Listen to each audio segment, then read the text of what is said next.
Instituto de Cultura Espírita do Brasil, ICEB, no momento em que nós damos início a mais um encontro de estudos avançados do Espiritismo, aqui no ICEB, a casa de Deolindo Amorim, seu sonhador, seu realizador, seu fundador, nosso mentor, e também Jorge Andréa, nosso patrono, nosso presidente de honra, e lembrando todos os nossos mentores que fizeram do ICEB este instituto importante para o estudo do Espiritismo e que continuam a nos ajudar para a continuidade do Instituto. Sob as tuas vibrações, mestre, nós continuamos aqui ao lado dos nossos mentores, sobretudo Jesus, junto ao teu coração, do qual recebemos nesta hora as vibrações sublimadas, recebendo de tua mente o influxo de raios de tua inteligência, e muito especialmente, Jesus, nós te rogamos, ao te agradecermos essas bênçãos, que faças pousar por sobre a mente e o coração de nossa querida irmã, companheira, amiga, Rosa Rita Martins, que vem mais uma vez nos trazer o fruto de seus estudos. Distende, Jesus, o teu manto de amor, de resiliência, de esperança, de força, de fé e de coragem por sobre todos os nossos irmãos em necessidades extremas, em tantos cantos e recantos do mundo, que tão generosa e amorosamente, Mestre, tu presides. Guarda-nos, portanto, principalmente a eles todos, na tua paz e na tua luz, sob o olhar de nosso Pai. Assim seja, hoje e sempre.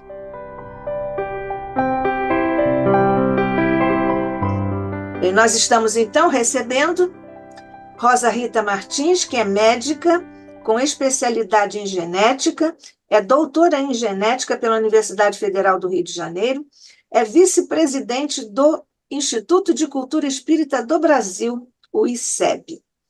E nós, então, vamos acompanhar Rosa Rita Martins.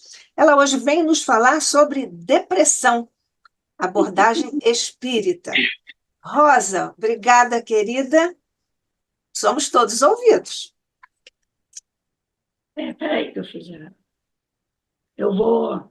Bom, eu hoje vou pedir desculpas antecipadas, a minha voz está levemente diferente, todo mundo repara, mas eu acho que a gente vai conversar, talvez não conversemos tanto quanto eu falaria normalmente, mas o suficiente para que a gente possa falar sobre o nosso tema de hoje, sobre a abordagem espírita da depressão. Então, nós vamos falar um pouquinho sobre a depressão e vamos falar um pouquinho como a gente vê na nossa doutrina a depressão. Desde o século XX, que a depressão teve um grande aumento na população geral. E depois da pandemia, uma estatística que ficava entre 6 a 8% da população geral, quase que dobrou pela ansiedade que esse evento trouxe a toda a população mundial. Eu baseei meu estudo de hoje não só nos livros da codificação espírita, mas também em 2 livros, Reconstruindo Emoções, de Iracy Campos, que foi psicografado para Iracy Campos e ditado por Nízide da Silveira, que foi uma psicóloga e psiquiatra muito importante na mudança da conduta no tratamento dos doentes psiquiátricos, não só aqui no Brasil, mas ela levou todos os seus trabalhos para a Europa, para os Estados Unidos. Ela foi contemporânea de Jung. Ela discutiu essas novas terapêuticas, essa nova maneira de olhar as doenças psiquiátricas com Jung. Foram amigos trocaram muita correspondência sobre esses temas. E o segundo livro é O Triunfo Pessoal, da coleção de Joana de Anjos, da coleção psicológica dela, que é do capítulo 3, que fala sobre os tormentos psicológicos.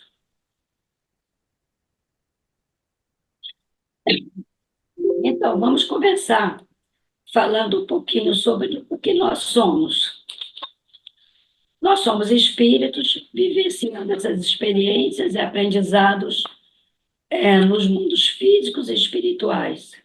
E nós sempre compreendemos a evolução do homem desde a sua evolução, saindo do grupo dos primatas, e a partir daí desenvolvendo um ramo que teve maior desenvolvimento do sistema nervoso central, desenvolvimento do lobo frontal, e com esse todo desenvolvimento que foi provavelmente desenvolvido pela própria categoria de espíritos que estavam reencarnando na Terra, através de seu perispírito, estimulando esse desenvolvimento do cérebro, até nós chegarmos à era atual. Nós entendemos como é que o homem evoluiu fisicamente, né, desde os primórdios de sua evolução, mas esquecemos que existe o corpo físico e existe o espírito, que se expressa através da mente. E essa mente, ela também evolui. Jung falava que, exatamente como o corpo humano representa um verdadeiro museu de órgãos, cada qual com sua longa evolução histórica, que da mesma forma nós deveríamos também lembrar que na mente há uma organização análoga. E a nossa mente não é um produto sem história. Na realidade, ela tem uma história que vem evoluindo em todos esses milhares de anos de nossa experiência de encarnação na Terra. Então, nossa mente jamais poderia ser um produto sem história, em situação oposta ao corpo no qual a história existe. Nós sabemos que somos espíritos habitando esse corpo físico e que viemos evoluindo não só nas mudanças, no aperfeiçoamento do nosso corpo físico, mas também no aperfeiçoamento espiritual, na nossa evolução espiritual.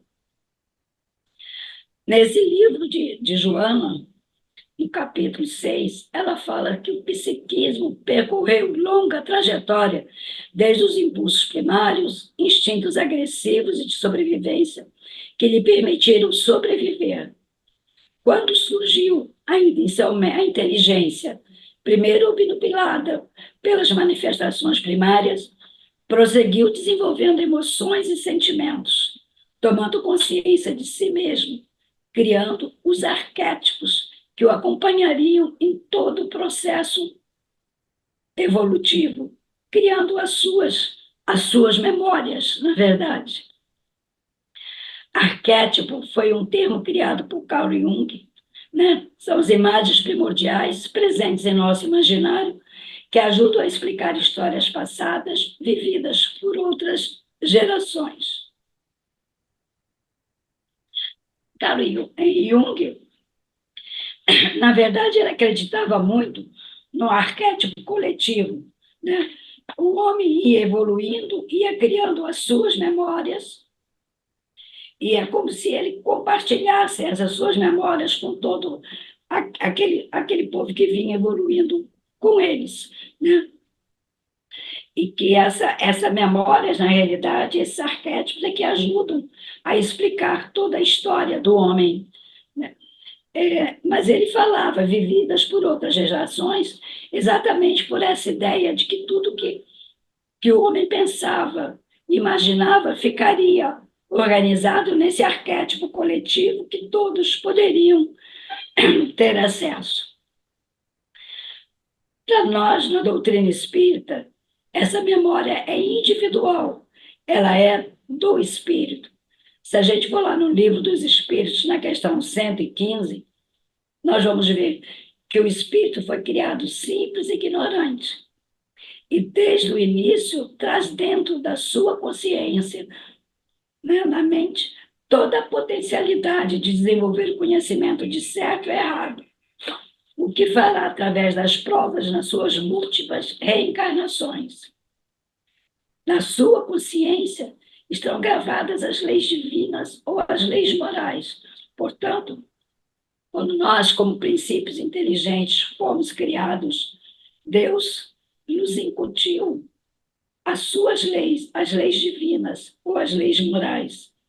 E esperando que, do mesmo modo que a gente foi se desenvolvendo, né, a gente não só a parte física, mas que a gente tivesse todo aquele processo de desenvolvimento intelectual ocorrendo paralelo ao nosso desenvolvimento moral. E aí nós temos que lembrar o que nós somos como homens, né, como espíritos encarnados em corpos humanos.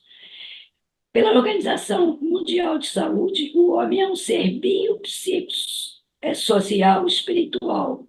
Então, nós temos uma nossa parte biológica, que é nosso corpo físico, que lida com alimentações, muitas vezes, não é ideal,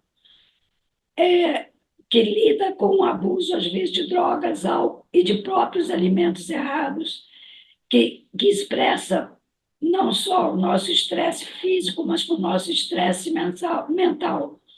Então, assim, nós, na nossa geração, no século XXI, ainda estamos muito longe de cuidar do corpo físico, como deveríamos, né, da maneira ideal, manter uma alimentação saudável, uma atividade física saudável, né, e, e, e interagir com o meio ambiente de maneira que a gente deixasse o meio ambiente saudável para que realmente possamos evoluir tudo o que a gente poderia em situação mais ideal.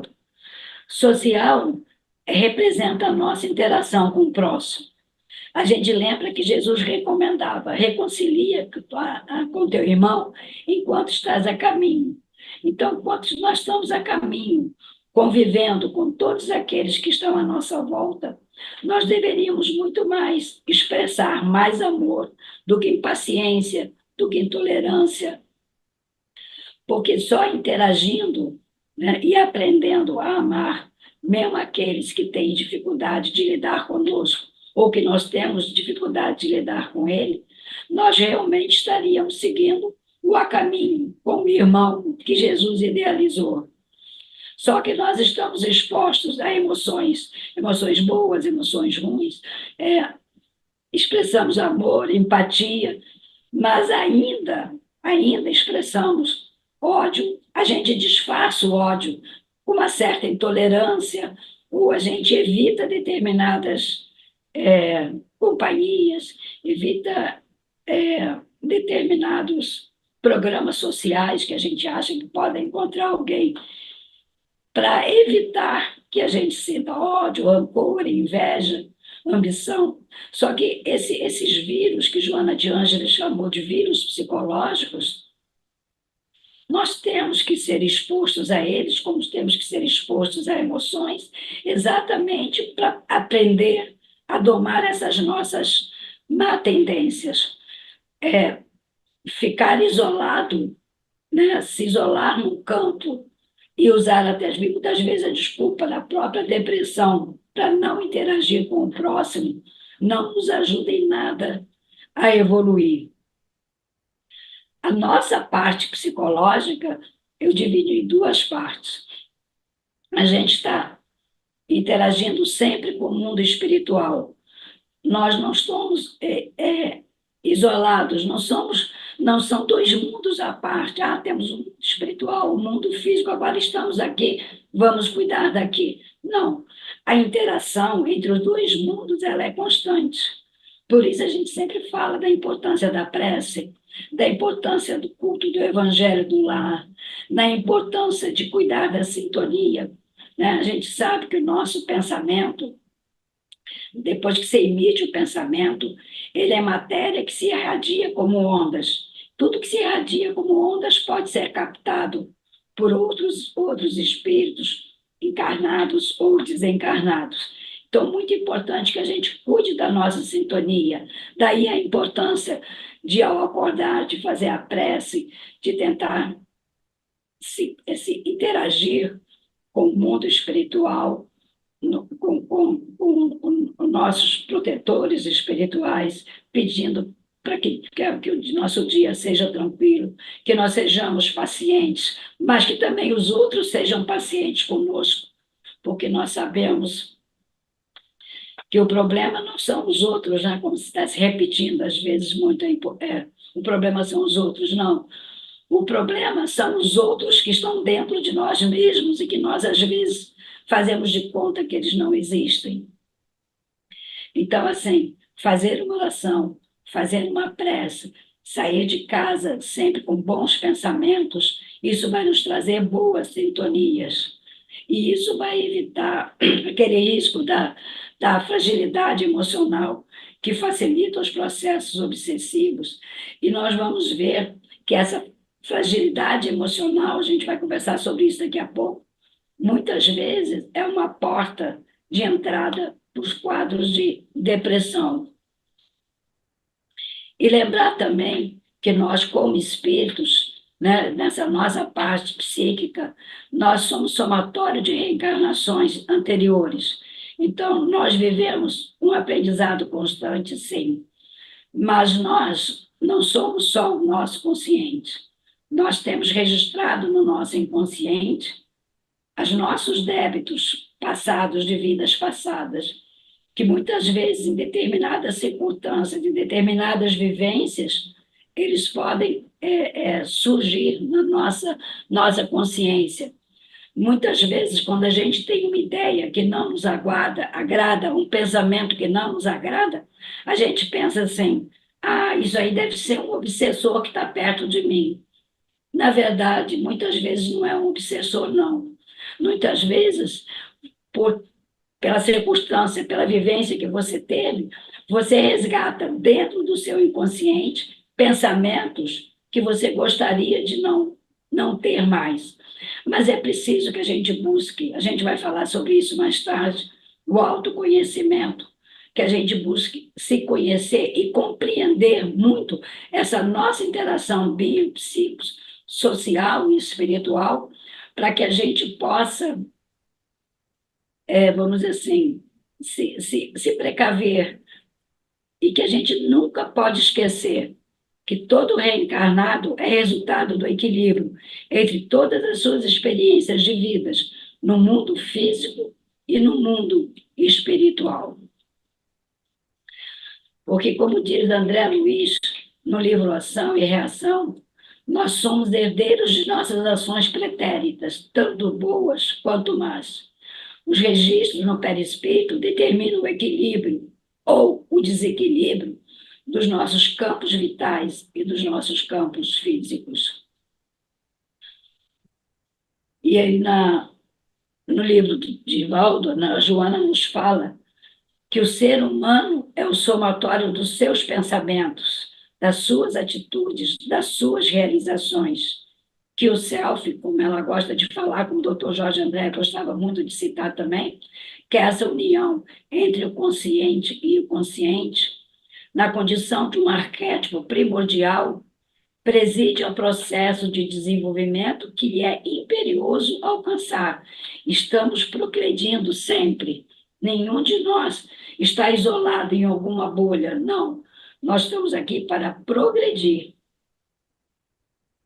Então, é imperioso alcançar, mediante as experiências que fazem parte do estatuto da vida. Tudo faz parte do nosso progresso.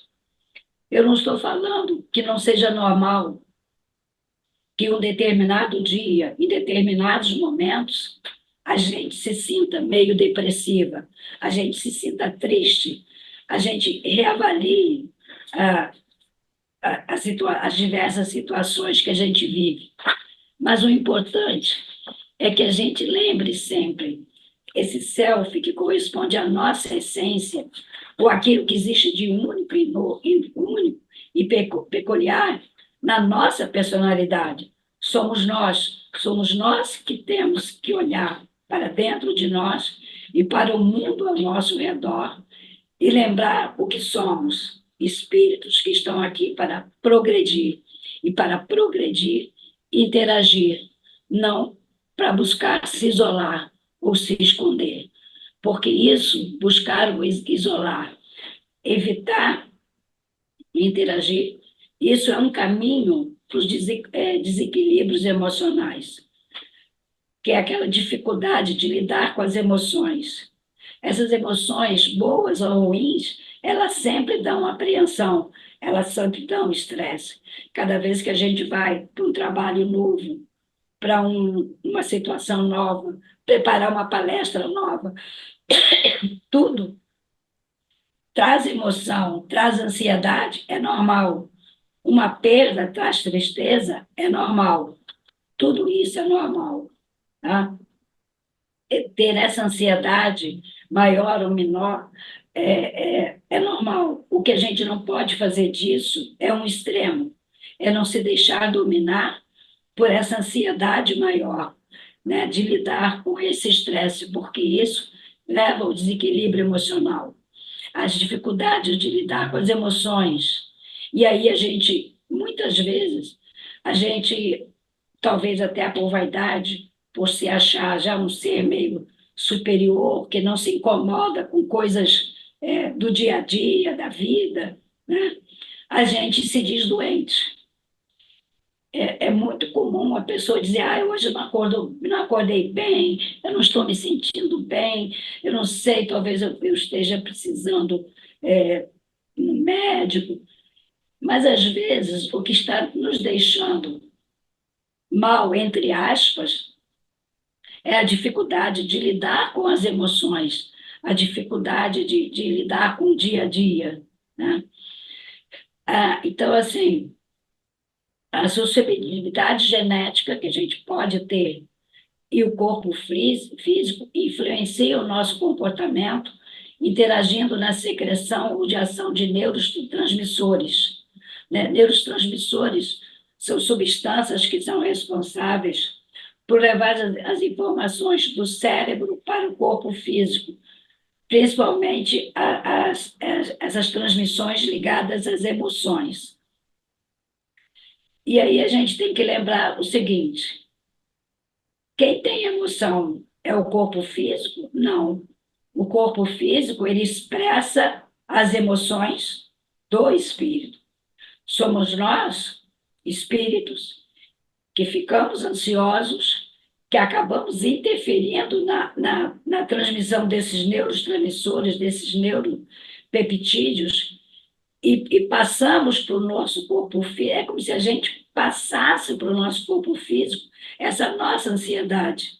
E aí as células, elas não vão trabalhar direito, elas não vão conseguir passar substâncias importantes como dopamina, serotonina, para manter o nosso equilíbrio emocional. Mas fomos nós, espíritos, que não sabendo lidar com as dificuldades do dia a dia, vamos interferir nessa transmissão desses neuropeptídeos e vamos fazer com que eles não consigam trabalhar em equilíbrio. E daí, sim, pode desencadear um quadro de depressão. Então, o que é o espírito? Ele guarda o nosso inconsciente. O inconsciente é um depositário de experiências de vidas passadas. Nós renascemos com uma herança espiritual de todas essas emoções acumuladas pelas diversas encarnações, que vai se somar, que vai interagir com a nossa herança biológica, na idade que vai interagir com o nosso corpo físico. E essa herança biológica se caracteriza por uma susceptibilidade, por uma possibilidade, nunca um determinismo genético. Ninguém nasce para ser uma pessoa depressiva. Não. Você pode, não sabendo lidar com as emoções, desenvolver um quadro de depressão.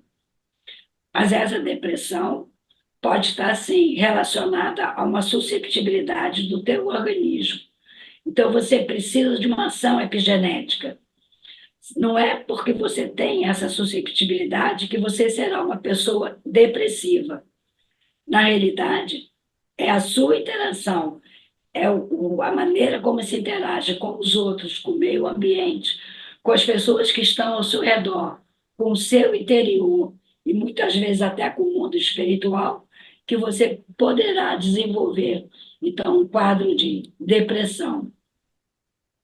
E aí eu trouxe um esqueminha aqui. Como é que nós lidamos com as dificuldades e com o estresse? Lidamos bem? Os espíritos, de modo geral, dizem que sim, procurando tirar delas lições de bem viver, né? E aí vamos ter um bom aprendizado e evolução. Isso aqui eu acho que é uma situação ideal que não existe tanto, não. Né? Na realidade, a grande maioria está nesse grupo. Convivemos com dificuldades, mas buscamos ajuda, procuramos orientação psicológica, procuramos conversar com os amigos, conversar com o médico, procuramos nos autoconhecer e buscar o que, é que pode estar acontecendo. Então, quando a gente busca ajuda dentro de nós, ajuda espiritual, ajuda com o terapeuta, nós realmente estaremos também tendo aprendizado e evolução. Agora, se nós lidamos com tristeza, com raiva, com ressentimento contra a gente mesmo, contra si mesmo, ou contra outras pessoas, aí nós estamos correndo o risco de sair do passado desequilíbrio emocional para um desequilíbrio mental. Então, o que é um desequilíbrio mental? É um conjunto de comportamentos e atitudes capazes de causar impactos na vida pessoal, familiar, profissional e social de um indivíduo. Do ponto de vista físico, os transtornos mentais são doenças sérias causadas por esse desequilíbrio nos neurotransmissores, como eu já falei acima. Esses neurotransmissores, eles funcionam como reguladores do humor, controlam o sono, o comportamento em situações de estresse, de emoções tanto de alegria, tristeza, por frustrações, por perdas. E desse grupo, né, que no século XX chegou a ser chamado o mal do século, mal a gente sabia que com a Covid ia implodir, né, o número de casos de depressão na população geral. Ela ocorre, o que é importante a gente saber da depressão? Ocorre em crianças, adolescentes, jovens adultos, jovens maduros, idosos, ocorre em todas as faixas etárias. Causa um impacto social grande pelo comprometimento de relações sociais, porque a pessoa para o seu trabalho, às vezes perde o emprego, e por todo o comprometimento familiar, dos familiares envolvidos. Coloca em risco a vida de seu portador, porque a gente sabe que é uma porta, às vezes, que se abre para a ideia de suicídio. Segundo a Organização Mundial de Saúde, 800 mil pessoas tiram a vida anualmente. E, numa parte delas, a depressão, às vezes, pode ter sido um fator desencadeante. Hoje, na era pós-Covid, a depressão ocorre em 10,4% da população mundial. Acomete estatisticamente mais mulheres, 2 para 1. Jovens adultos solteiros e nos países de clima frio. Na realidade, eles acham que como as pessoas, nos países de clima frio, o inverno é muito mais rigoroso, as pessoas ficam mais isoladas e isso poderia facilitar.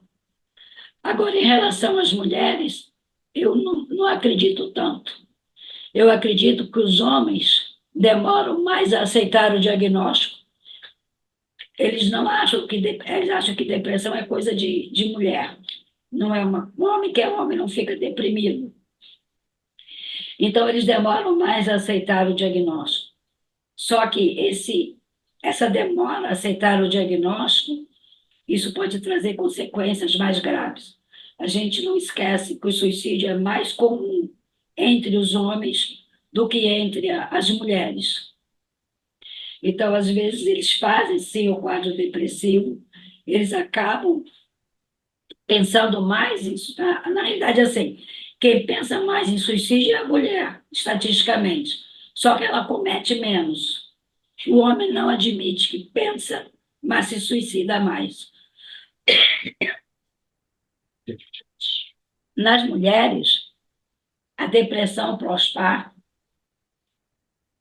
é que puxa essa estatística para duas mulheres para um homem. A depressão pós-parto ela ocorre 10 a 15% das gestantes. E isso é uma possibilidade, porque não é só pelas mudanças da rotina da casa, porque muda a rotina da casa, realmente, pela falta de sono. É porque no pós-parto a mulher tem uma queda de progesterona e estrogênio, principalmente a queda abrupta de progesterona, facilita um quadro depressivo, porque ela começa a ficar mais ansiosa, mais ansiedade, porque ela começa a se sentir com menos, vamos dizer assim, com menos atividades, que ela fica mais mole, mais cansada, então ela começa a achar que não vai dar conta e começa a ficar ansiosa, e essa ansiedade muitas vezes acaba levando até que ela deixe de cuidar do bebê, não se ache capaz de cuidar do bebê. Nessa hora, você tem que pensar nessa possibilidade da depressão pós-parto. A faixa com mais incidência é a partir dos 40 anos, mas, em termos de segurança, é a doença que mais ameaça jovens de 10 a 19 anos. A gente não pode esquecer que criança se suicida. É muito triste. Eu nunca esqueci, quando eu trabalhava na emergência, família desesperada chegando com uma menina de 12 anos que tinha se enforcado e não tinha nada que a gente pudesse fazer. É um desespero. Mas se você começa a perceber que a criança ou o pré-adolescente, que ele está ficando muito parado, muito quieto, tenta conversar. Não é normal, nessa faixa, a criança ou adolescente se isolar. É preciso prestar atenção. Tá? Então, definir a depressão, na realidade, ela é definida muito em cima dos sinais e sintomas.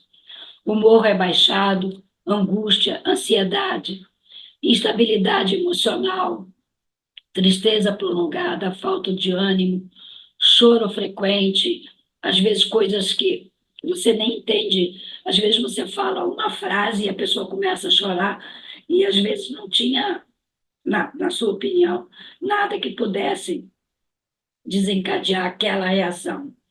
Né? Diminuição da autoconfiança, da autoestima, a pessoa começa a não se sentir capaz, às vezes, nem das atividades da casa, cansaço fácil, queda do rendimento de trabalho. E quais são os tipos? Na verdade, a gente pode dizer que a gente tem uma depressão reativa, que é caracterizada por um transtorno de adaptação emocional ou uma situação traumática ou estressante, por uma grande tristeza ou ansiedade. Quando você perde um parente muito próximo, ou você perde o emprego e você era a pessoa que sustentava a casa. Então, sempre que se tem uma perda, você pode, aquilo te entristece. E assim, a tristeza realmente é uma coisa que vem e passa. Se já passou o período que a tristeza devia ter passado, e você continua se sentindo com aquela angústia lá dentro, uma vontade de ficar em casa, não sair, não encontrar ninguém, então você pode não só ter feito até uma depressão reativa, mas se ela se prolonga, ela na realidade pode ter somado um fator ambiental com um fator biológico. Você pode ter possibilidade de ter mais alteração neuroquímica na transmissão dos neurotransmissores, naquela sinapse entre os neurônios. Então, você não é obrigatório na depressão endógena ter um fator desencadeante, mas pode ter um fator desencadeante. Mas a depressão endógena é, assim, se a gente falar fisicamente, se você pensar no mundo só material, muitas vezes você não compreende por que fulano ou por que cicrano faz tanto quadro de depressão. A pessoa tem boas posses, um excelente trabalho, uma família muito boa, mas a gente esquece muitas vezes, a gente vai voltar para o mesmo ponto como eu comecei, que nós somos espíritos, nós temos todo um passado de experiências que às vezes não foram muito boas. Se essa pessoa, numa vida passada, ele perdeu o emprego e por causa desse perder esse emprego, perdeu a família e acabou às vezes num suicídio, ele pode, esse fator desencadeante, pode rememorar nele, nos seus arquétipos, o quadro que ele já vivenciou e ele traz daquele passado uma culpa que agrava toda a sua situação. Então, assim, nós não temos como saber. Não julgue nunca uma pessoa pela aparência, porque a aparência não. Nem sempre a pessoa aparenta o que ela realmente é. O que importa é, seu amigo está com quadro de depressão, seu parente está com quadro de depressão, busca ajudar, busca alertar e procurar, de qualquer maneira, levá-lo para o tratamento. Porque a depressão endógena, ela melhora muito, porque esses desequilíbrios nos neurotransmissores têm tratamento. E com o tratamento, a pessoa começando a se sentir com mais disposição, ela vai se sentir mais forte até para enfrentar o problema que foi o desencadeante. Existe a distimia. A distimia é aquela pessoa que tem uma tristeza crônica, aquela pessoa que você nunca vê a pessoa bem, nunca vê a pessoa interagindo. Você, ela não é tão grave como a depressão. Ela não leva ao risco do suicídio, mas ela nunca melhora de humor. Ela também precisa de ajuda, ela também precisa de tratamento. Então, os transtornos reativos são esses: perda de entes queridos, amigos, desemprego, frustrações com o trabalho, frustrações com o casamento, frustrações com os filhos. A gente às vezes esquece que nossos filhos são nossos filhos nessa vida, mas eles também têm todo um histórico deles como espíritos que são. Então, assim, entre tristeza e depressão, o que diferencia é o tempo de duração e a intensidade do quadro.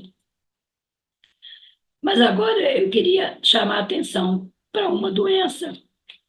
Quando a depressão vira uma doença da moda, ela também começa a ser superdiagnosticada.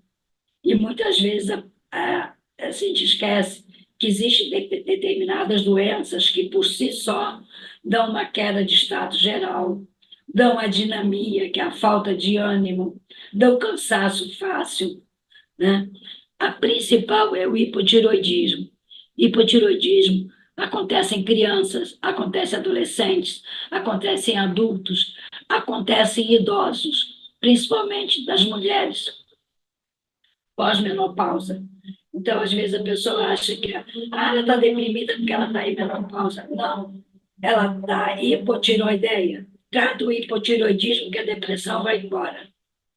Algumas formas de isquemia cerebrais, tumores cerebrais. Quando a pessoa está bem e muda de comportamento muito de repente, né? era uma pessoa tão alegre, que de repente é como se tivesse alguma coisa implodindo dentro dela.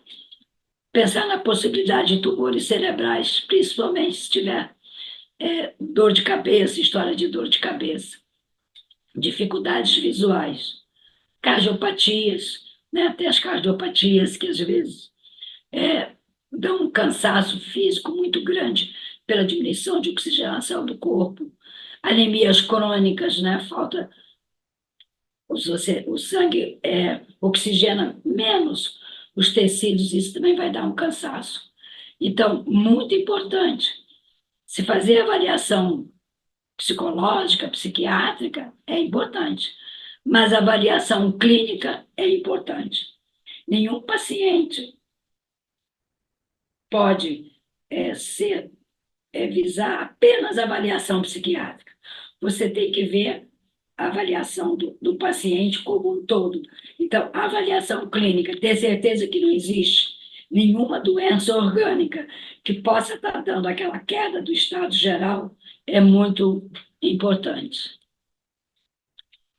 Quais são os sinais de alerta que os familiares e os amigos podem observar? De repente, a pessoa fica impaciente com barulho, não aguenta o barulho do vizinho que aguentava até semana passada, não quer mais escutar música, se os filhos ou os netos ligam o aparelho de som, rádio, TV, vai lá e pede para desligar ou para baixar. Impaciência em ler mensagens ou correspondências, intolerâncias com críticas, começar a deixar o celular do lado. Aquela pessoa que vivia nas redes e de repente desaparece das redes. Isso são fatores, às vezes, que são sinais de alerta. Desleixo de cuidar de si próprio, inclusive da higiene, tristezas prolongadas, a falta de ânimo. Sensação de vazio existencial, é como se a energia tivesse saído. Recusa participar em eventos sociais. Se você tem um idoso que, de repente, deixa de querer ir aos aniversários dos netos, dos amigos, dos sobrinhos, dos irmãos, olha para ver se não existe alguma coisa de errado ali. Sentir o mundo desmoronar a seu lado, sem que haja uma razão para isso. Tendem a se isolar, não encontram prazer em nada, queda na concentração, mau humor, irritação e agressividade são principalmente comuns nos adolescentes e nos idosos. Os adolescentes a família interpreta como aborrecentes e os idosos são chamados de velhos ranzinzas.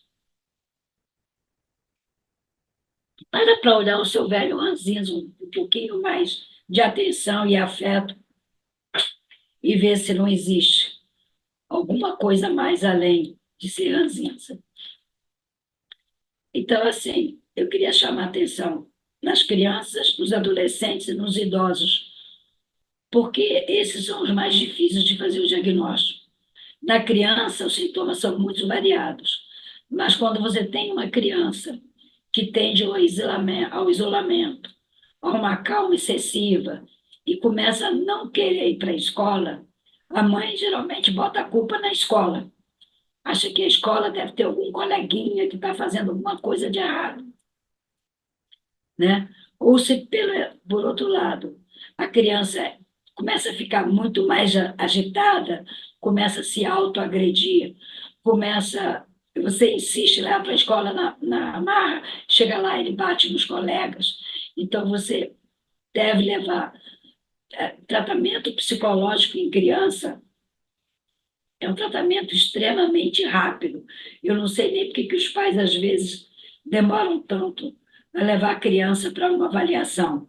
Criança não é adulto que fica racionalizando e pensando e que mistura seus sentimentos com as raivas e às vezes, ressentimentos. Criança é muito mais verdadeira.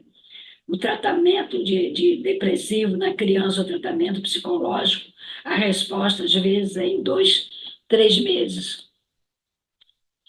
E a criança com dificuldade de dormir, né? Tem despertar noturno, tem terror noturno e durante o dia fica sonolenta.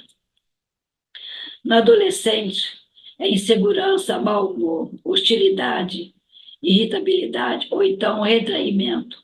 É o adolescente que começa a não querer ir para a escola, não gosta de ninguém, é pessimista com tudo e com todos. Se sente que existe uma insegurança, mas a falta de interesse pela escola costuma ser um dos primeiros sinais de depressão na adolescência. Queixas clínicas vagas de estar cansado, que na escola dá dor de cabeça,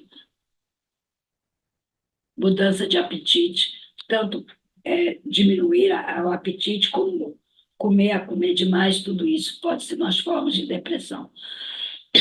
No idoso, atinge 10 a 27% dos idosos. O humor também fica deprimido.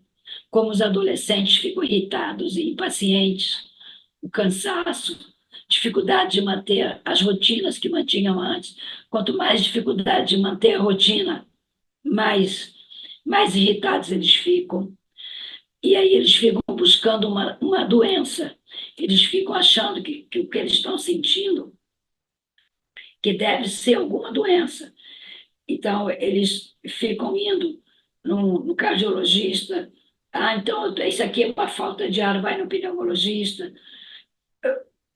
Começa a ir tudo quanto é isto, buscando uma doença que talvez para ele, ou para a idosa ou para o idoso, seria muito mais aceitável do que ele reconhecer que ele não está conseguindo lidar com a ideia do envelhecimento.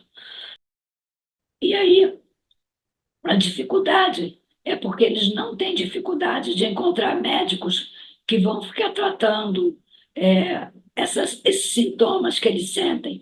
Se você encontra um idoso, isso acontece, que tem uma receita do gastroenterologista, uma receita do cardiologista, uma receita do reumatologista, e faz uma misturada com os remédios, é preciso olhar com mais atenção para esse idoso. Porque eles, na realidade, se a gente pensar bem, eu sou uma pessoa idosa, eu posso falar por experiência própria. Você lida diminuição de renda econômica, você lida com a aposentadoria, nunca é tanto quanto você ganhava antes. A síndrome do ninho vazio, principalmente nas mulheres, o dia parece ficar mais longo, né? E às vezes você entra num círculo vicioso, que é a sonolência durante o dia e a insônia à noite. Idoso também pensa em suicídio, tá? Então, essa etiologia ela pode ser bem complexa. Então, vamos lembrar de novo o que é que nós somos: espíritos habitando um corpo físico. Então, a gente nunca pode esquecer que nós podemos, sim, ter uma herança psicológica, uma herança nossa, espiritual, porque o nosso inconsciente é um depositário de experiências das nossas vidas passadas. Muitas vezes a gente exterioriza uma consciência de culpa, né? E não, nem entende bem por que você sente de culpa. A gente diz assim, você tem complexo de culpa.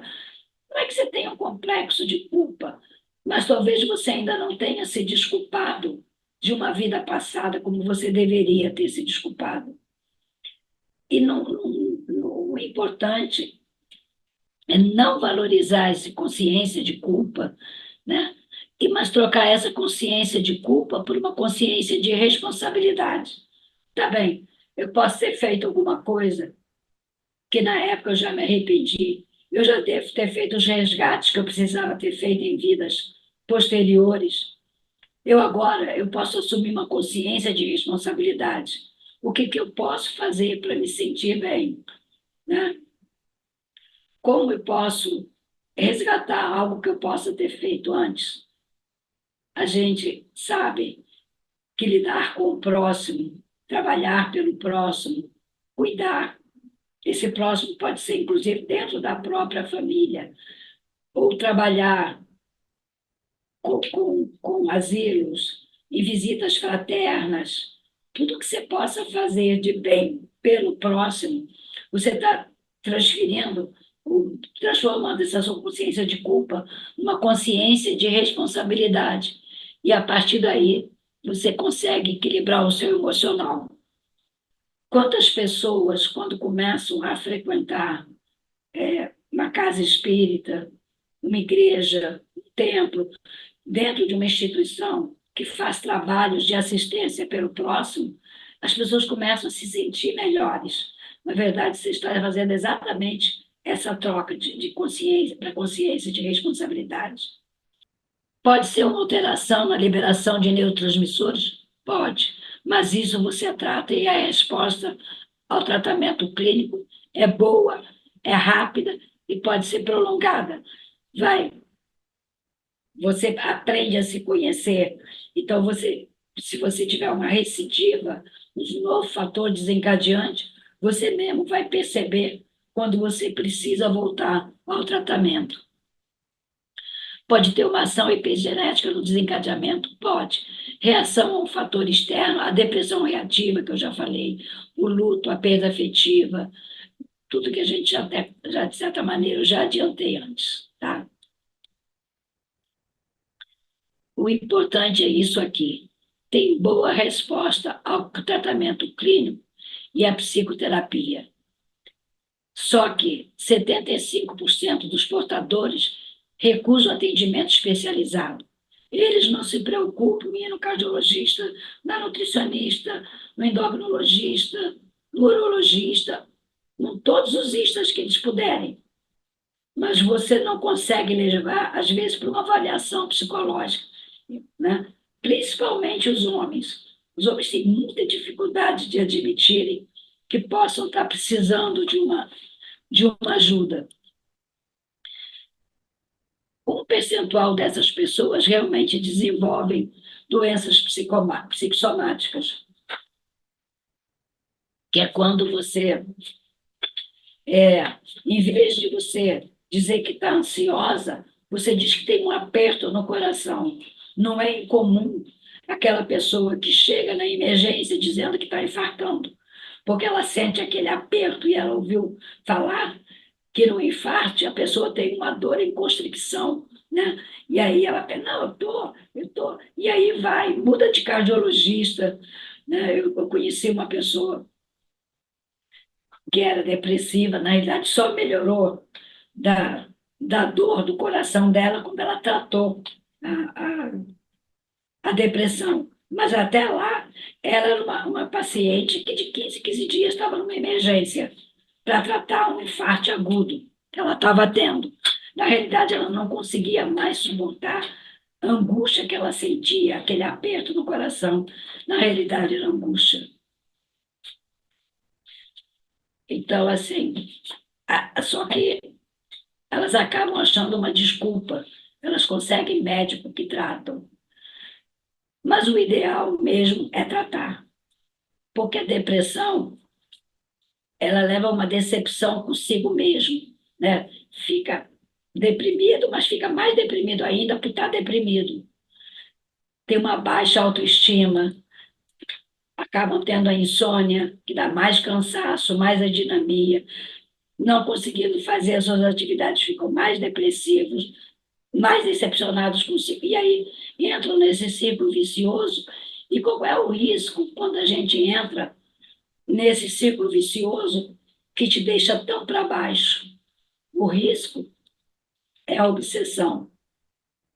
É você acabar sintonizando. Você tem dois riscos para a obsessão. O primeiro é que a obsessão é um processo que você atrai pessoas que se sentem como você. Então, você já está deprimido sozinho, você atrai espíritos depressivos. E, de repente, você carrega a sua depressão mais dos depressivos que acham que encontraram uma pessoa que pensa como eles, que é como eles. E sempre aquele risco de ter um obsessor esperando uma oportunidade para te derrubar de vez, para te estimular ao suicídio. Então, antes de entrar nesse círculo vicioso, o ideal é procurar ajuda e o tratamento, né?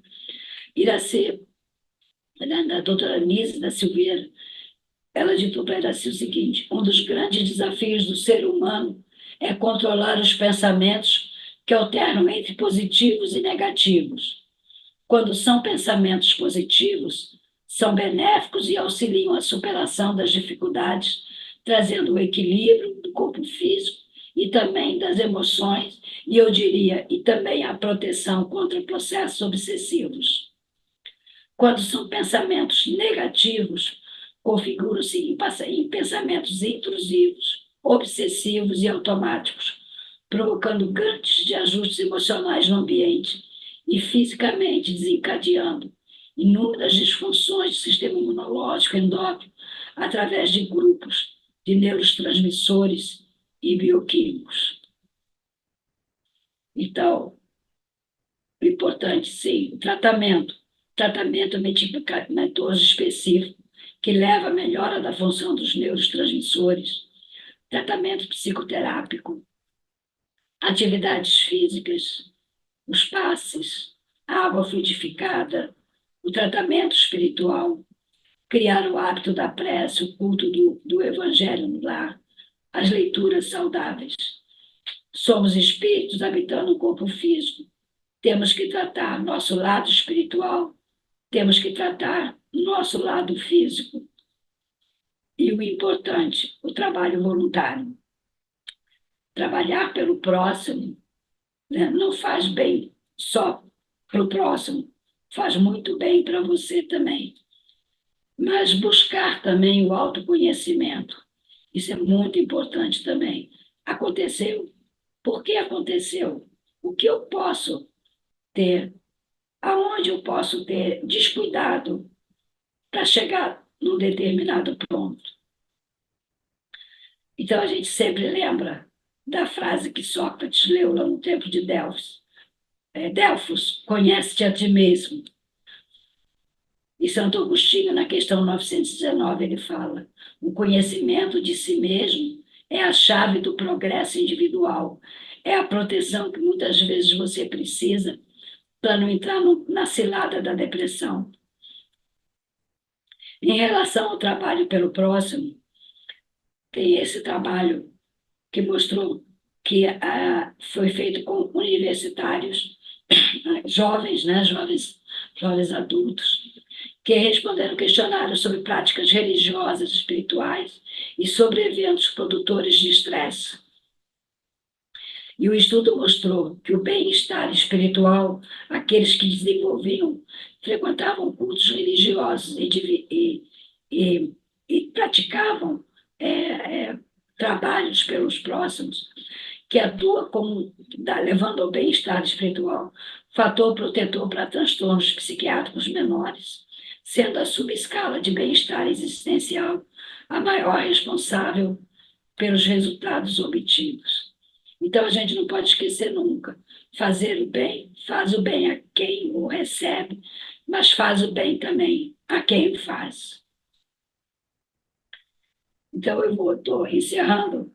Eu queria encerrar com essa frase, esse texto de Buda, que fala que o segredo da saúde mental e corporal está em não se lamentar pelo passado, não se preocupar com o futuro, nem se adiantar aos problemas, mas viver sábia e seriamente o presente, para que a gente não perca o presente, não perca a oportunidade de viver dia a dia toda a programação que nós fizemos no mundo espiritual para essa vida que estamos tendo na Terra agora. Era isso, Nádia. A voz ficou diferente, mas deu para ir até o final.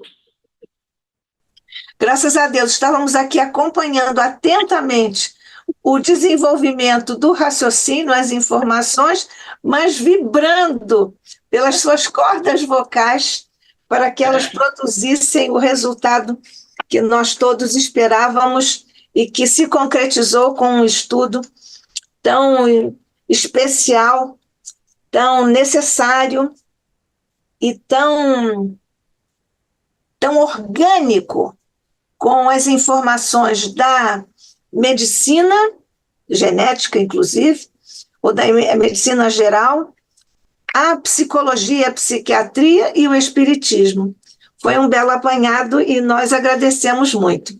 Nós temos aqui, Rosa, o Carlos Nascimento, nosso Carlos, diz o seguinte: será, Rosa, que jovens e crianças influenciados por jogos ou desafios feitos em suas redes sociais e acabam se suicidando, será que eles já tinham uma predisposição para a depressão? E o Carlos diz: tenho um amigo que perdeu o filho de 16 anos assim, muito triste. Ou ainda, ele faz um desdobramento disso, parece que são 2 ou 3 questões. Será que eles participavam e aceitavam esses jogos e desafios, sabendo que poderiam acabar partindo deste mundo por isso? Se você quiser, eu vou repetindo aos poucos. Olha, eu me preocupo muito, eu acho que isso é uma preocupação no momento mundial, global, sobre crianças de 3, 4, 5, 6 anos e celular, vendo joguinhos violentos, de brigas, porque você não sabe do passado espiritual do seu filho. Você não sabe o que é aquelas imagens que não são nem próprias para a idade deles. Eu tenho netos, não adianta a mãe dizer, não, mas eu controlo tudo que vê. Criança sabe melhor. Meus netos mexem melhor no celular do que eu. Entram no Google muito melhor do que eu. Então, assim, é uma idiotice achar. Não, ele fica no celular, mas eu deixo, ele só vê o que eu deixo. As minhas filhas já ficaram surpresas de arrancar o celular da mão, vendo o que ela não deixava. Porque eles sabem como buscar. O que acontece muitas vezes é aquelas imagens que eles não estavam nem prontos ainda. Por outro lado, principalmente as crianças com menos de 7 anos, você lembra aquela questão que Kardec fala? A encarnação começa com a concepção, vai se consolidando, continua com o desenvolvimento, mas termina aos 7 anos, quando termina o desenvolvimento do cérebro. Então, se a criança... Não foi à toa que Kardec disse que a encarnação se consolidava aos 7 anos. Aos 7 anos é que você termina a diferenciação do sistema nervoso central, do cérebro. Então, a criança é como se, a partir daquele momento, ele é aquela encarnação. Mas, nesse período, ele ainda tem memórias, às vezes, de vidas passadas. E agora você imagina, se ele teve um passado violento, né? E ele vê essas coisas de violência também, de tiro, de morte, que muitos joguinhos desse, você tem que matar alguém lá dentro do jogo para você passar para a fase seguinte. Né? O meu neto de 4 anos, eu falei para ele assim, isso aí é muito chato, porque esse bonequinho que você está vendo, ele está querendo matar os outros. Aí ele disse assim para mim, vovó, isso é só aqui dentro. Né? Isso deve ser ilusa, isso é só aqui dentro. Mas eu não sei o que ele está captando daquilo. O que daquela violência ele vai guardar. Entendeu?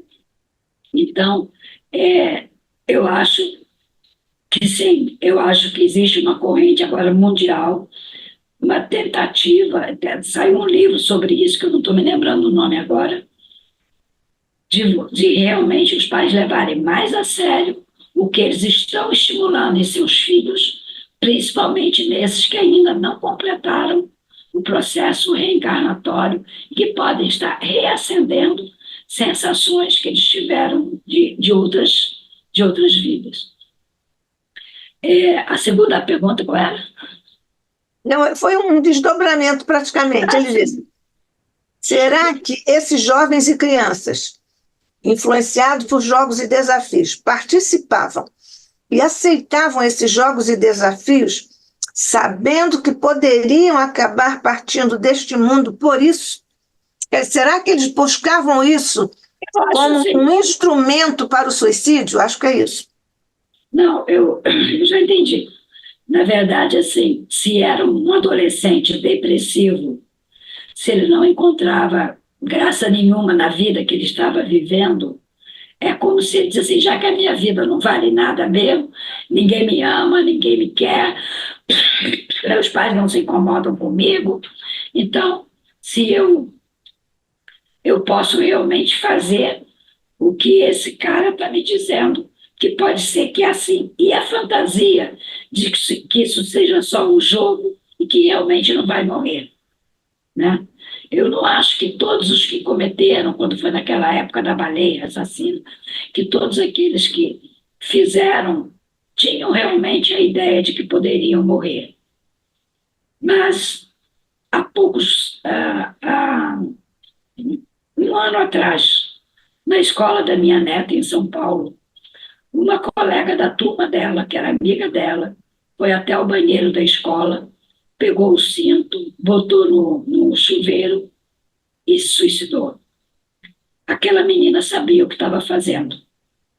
Agora, talvez a família não tivesse dado conta do grau de depressão aquela menina estava. Enquanto falava que talvez ela tenha verbalizado isso ou não, mas aí não era um jogo. Ela fez de maneira pensada, né? E programada, porque ela foi fazer isso exatamente no banheiro que ficava mais afastado, que quase ninguém ia. Então, ela fez de maneira programada. Ela era depressiva, sem menor dúvida. Ela fez isso porque, para ela, a vida não tinha mais sentido de continuar. Então, assim, eu ia falar isso, eu acabei, agora eu me lembrei de uma coisa que eu não falei. Tem pais que adoram filhos quietos, pais que adoram, não, fulaninho nem quer sair de casa, ele fica aqui, vê televisão, fica brincando, mas ele não quer ter amigos. Isso não é normal para as crianças, muito menos é normal para os adolescentes. Se o adolescente ou a criança tem dificuldade de conviver com outras crianças e com outros adolescentes, ela está precisando de ajuda, ela está precisando de amparo, tá? Então, assim, criança quieta demais também é um sinal de alerta. Adolescente que começa não querendo sair com os amigos, começa não querendo fazer programa nenhum, fica só em casa no computador, ou jogando, e que de repente diz, não vou mais para a escola, não é questão de botar castigo, tirar a mesada, é questão de pegar pela mão e levar para consulta com o psicólogo. E se a psicóloga desconfiar de depressão, levar para o tratamento psiquiátrico. É bem. É questão de atenção. Ô, Rosa, é, por que que não adianta você dizer a uma pessoa depressiva: anime-se, vai passear, vai dar tudo certo? Isso tem a ver com uma resistência dos neurotransmissores a essa, digamos, essa frase que é uma coisa superficial. Porque a pessoa, quem diz isso, deve ser aquela pessoa que adora ir beber com os amigos e que acha que isso é a solução de tudo. Na verdade, a pessoa que está com depressiva, ela não está querendo encontrar ninguém. Ela está precisando encontrar a si mesma primeiro. Primeiro, ela precisa se encontrar, saber o que está acontecendo com ela. Ela não precisa sair para se distrair. Ela precisa sair para ir a um terapeuta. E esse terapeuta avaliar se é depressão e se tem que tomar o medicamento. É disso que a pessoa precisa. Você imagina uma pessoa que está sem ânimo para fazer nada. Só piora você querer convencer que tem que ir, que tem que se divertir, que não tem nada que ficar em casa. Você só deixa a pessoa pior, né? A pessoa só fica pior porque ela se sente com menos valia. Eu não consigo nem agradar os meus amigos, quer dizer, ela já está ruim, ela fica pior ainda. Ela precisa de ajuda, sim, mas não é ir para a beira da praia e tomar uma cerveja, não é isso que ela precisa. Então, isso ela não vai aceitar, Rosa. Pois O é, depressivo não vai aceitar. O que eu estava te perguntando era o seguinte: há pessoas que, diante de uma pessoa depressiva, elas dizem assim, para o depressivo, ah, vai sair, vai para o cinema, isso vai passar e tal. Não vai passar, nós sabemos. A minha questão é, por que que esse tipo de frase ou de aspas, conselho, não funciona? Existe uma relação com os neurotransmissores e tudo mais? não, Não? não funciona porque não é esse socorro que você precisa. Ela só vai se sentir pior, porque ela vai ver as pessoas rindo, brincando, e ela vai se sentir fora do esquema, ela vai se sentir pior. Na verdade, assim, quem domina os neurotransmissores, quem interfere nos neurotransmissores, é o espírito. Se você quiser fazer uma irradiação para essa pessoa, buscar uma ajuda espiritual para essa pessoa, talvez você ajude mais, né? Você falar numa casa espiritual, fazer uma varredura espiritual, para ver se ali não está havendo um processo obsessivo que está piorando a depressão, vai ajudar muito mais do que você querer que a pessoa saia para se distrair. No momento, a pessoa está doente, ela precisa do remédio, ela precisa da terapia, mas não é o corpo físico que provoca a depressão. É isso que eu queria deixar assim bem claro. Quem está deprimido é o espírito. Ele não está sabendo lidar com as dificuldades que está encontrando nessa vida. Ele não está sabendo, não, o espírito não está sabendo lidar, às vezes, com aquela família, não está sabendo lidar com a profissão que exerce, entendeu? E aí ele acaba interferindo na secreção dos neurotransmissores, e aí acaba desencadeando. Você começa com uma depressão reativa e às vezes você acaba desencadeando uma depressão endógena que só vai melhorar se tomar o remédio. Eu tinha uma outra questão aqui que anotei, mas tem muito a ver com essa sua resposta e talvez até a minha pergunta já esteja respondida, porque eu pensei que a gente perguntar, o processo obsessivo pode alterar a função dos neurotransmissores? Que aí não é o próprio espírito que está lidando com os neurotransmissores. O espírito, Nádia, ele não tem como influenciar o corpo de outra pessoa. Ele pode influenciar de espírito para espírito. Então, o processo obsessivo pode influenciar os neurotransmissores através do obsidiado. Do obsediado, mas não diretamente. Então, tá. Ok. Olha, nós não temos aqui perguntas no, no YouTube, mas temos aqui a Paula Eduarda Canhadas dizendo, doutora Rosa, parabéns, e ela ainda desdobra o seguinte, doutora Rosa, observei com um caso familiar que o quadro de transtorno mental parece ser acompanhado de perturbação espiritual. Confere o que fazer.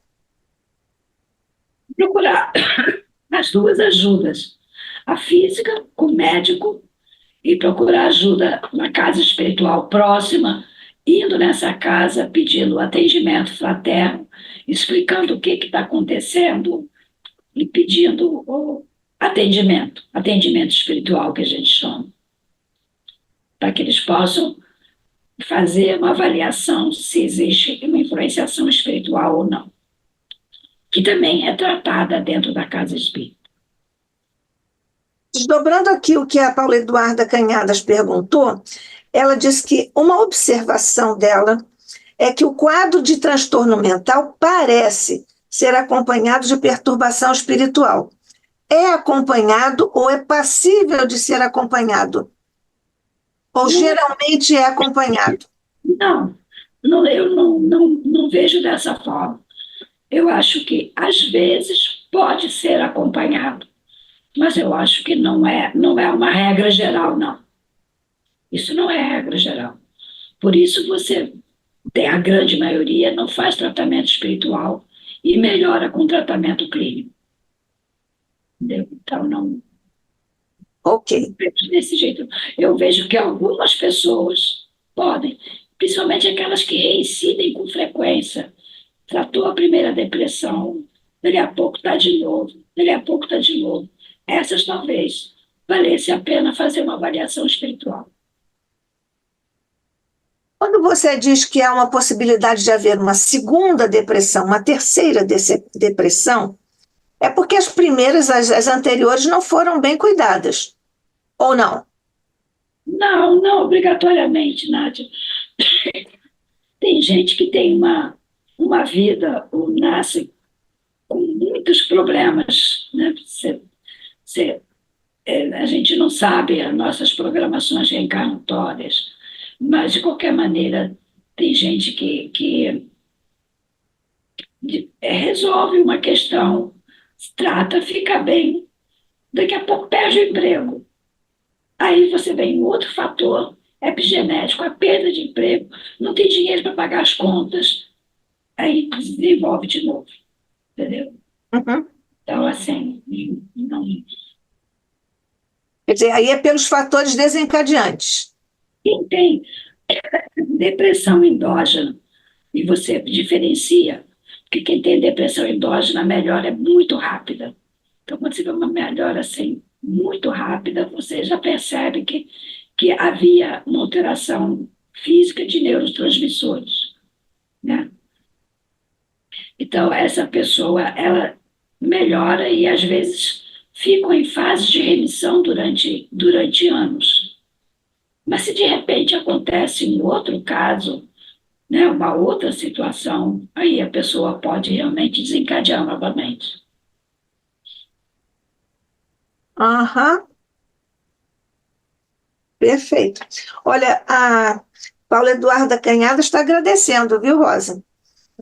O Carlos Nascimento pergunta: então, Rosa, a reincidência pode ter gatilhos? Sempre vai ter sempre vai ter um fator desencadeante, sim. Sempre não. Você tem pessoas que podem nascer, elas já nascem com vamos dizer, uma alteração na secreção de neurotransmissores. Então, seja pela quantidade liberada, seja porque a molécula dela de serotonina, dopamina, pode não ser uma molécula com uma boa vitalidade biológica, né? Então, assim, e aí a pessoa tenha mais fases depressivas. Ou seja, normalmente uma pessoa meio depressiva, tem gente que lida bem com a depressão, busca, né?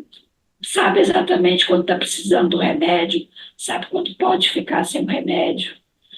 Então, assim, a variabilidade humana, cada um de nós é um indivíduo, reage de uma maneira, tanto a situações de estresse, como tem o seu corpo físico, que pode ter as suas mutações, as suas predisposições. Então, assim, é muito variável.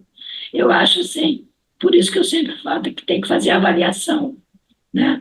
Fazer a avaliação clínica, o clínico não encontrou nada, faz a avaliação psicológica ou psiquiátrica, se for possível, para que eles possam dar o parecer deles, no caso, entendeu? Parente, não, parente pode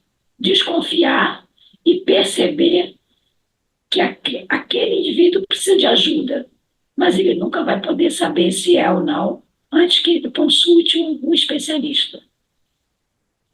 Rosa, o Leonardo Gouveia está perguntando: o transtorno de ansiedade e a síndrome do pânico podem ser encarados da mesma forma que a depressão do ponto de vista de uma inteligência intrusiva?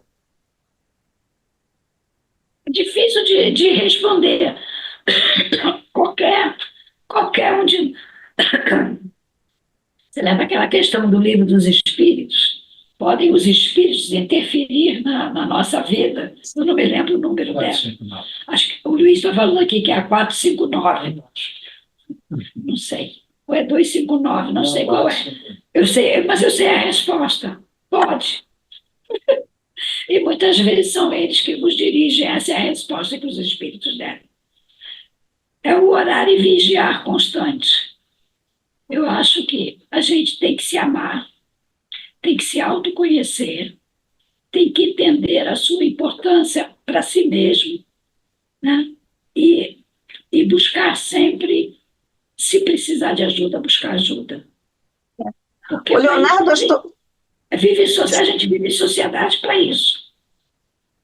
Leonardo, eu estou achando que a sua pergunta diz respeito mais do seguinte: a inteligência intrusiva eu estou entendendo como um processo obsessivo. Foi assim que eu entendi. Então, eu estou entendendo que você está perguntando se síndrome do pânico e transtorno de ansiedade são decorrências de a intrusão de uma inteligência intrusiva. Olha, a síndrome do pânico, eu até acredito que sim. Ansiedade, isoladamente, eu acho que não. Ansiedade pode ser uma porta, quando a pessoa é extremamente ansioso. Tudo que acontece pode virar uma coisa muito séria, muito grave, né? E no dia seguinte você encontra a pessoa está ótima. No dia anterior foi um desespero. No dia seguinte está ótimo. Mas que é isso? É a pessoa mesmo que está precisando se Calibrar. chegar a um ponto de equilíbrio. Mas a síndrome do pânico, ela pode, eu não estou dizendo que todos têm processo obsessivo, mas o que caracteriza a síndrome do pânico é uma prisão voluntária. Você se prende dentro de casa. Você em casa até fica bem, mas você não pode imaginar em botar o pé para fora, porque se encadeia taquicardia, sudorese, ansiedade, tremores, entendeu? Então, assim, tem um tratamento específico para a síndrome do pânico? Tem os remédios específicos para tratar a síndrome do pânico. Mas o obsessor pode se aproveitar, né? E quando a pessoa tenta reagir, ir lá e dizer, não sai, se você sair, eu vou te pegar lá fora. Não sai, você vai ser atropelado. E ficar botando essas ideiazinhas, aí sim, pode, como está no livro dos espíritos, eles podem influenciar, sim. Paula Eduarda Canhadas voltou aqui e pergunta: e a relação simbiótica entre o obsessor e o obsidiado pode interferir no resultado do tratamento? Por isso que tem que fazer os dois tratamentos. Por isso que o ideal é fazer os dois. Porque essa simbiose, às vezes, é tão forte que nem vamos dizer assim, o paciente quer se tratar. É aquele que você entrega o remédio na mão, eles botam na boca, você sai, cospe o remédio e joga fora. Entendeu? Às vezes o doente faz isso. Na realidade, ele, né, é difícil. Eu acho que, lógico que cada caso é um caso, mas o doente ele tem que entender a importância do tratamento. Senão, ele vai burlar e não vai tomar o remédio. Entendeu?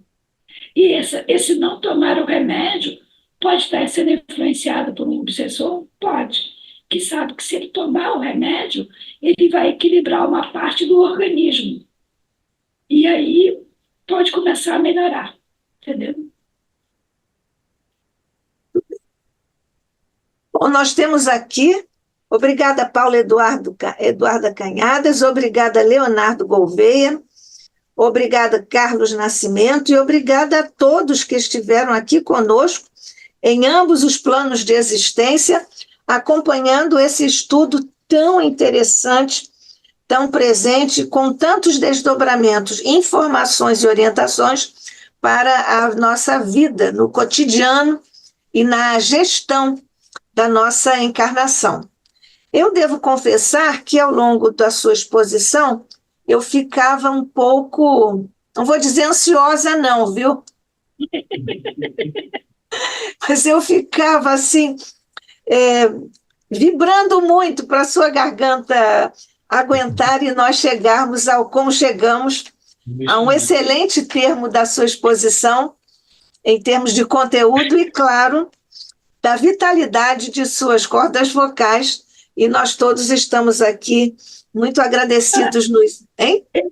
Quando dava aula, eu tinha esses processos, né? Então, o Luiz me perguntou assim, mas vai conseguir falar? Eu falei, eu sei que eu vou. A voz nem sempre fica tão agradável, mas eu sei que eu vou. Mas ela vai até o fim, né? Ela vai até o fim. Isso. E veio até o final, até o fim, com muita competência, com muitas informações preciosas para nós, em mais um estudo aqui no Instituto de Cultura Espírita do Brasil, que agradece Rosa Rita Martins mais uma vez a sua presença, a sua exposição, as suas orientações. Quer dizer mais alguma coisa ou podemos encerrar? Não, podemos encerrar. Tá bom. Agora então você vai... olha só, aí a Leia Brum está dizendo em um final enriquecedor. É isso, Leia.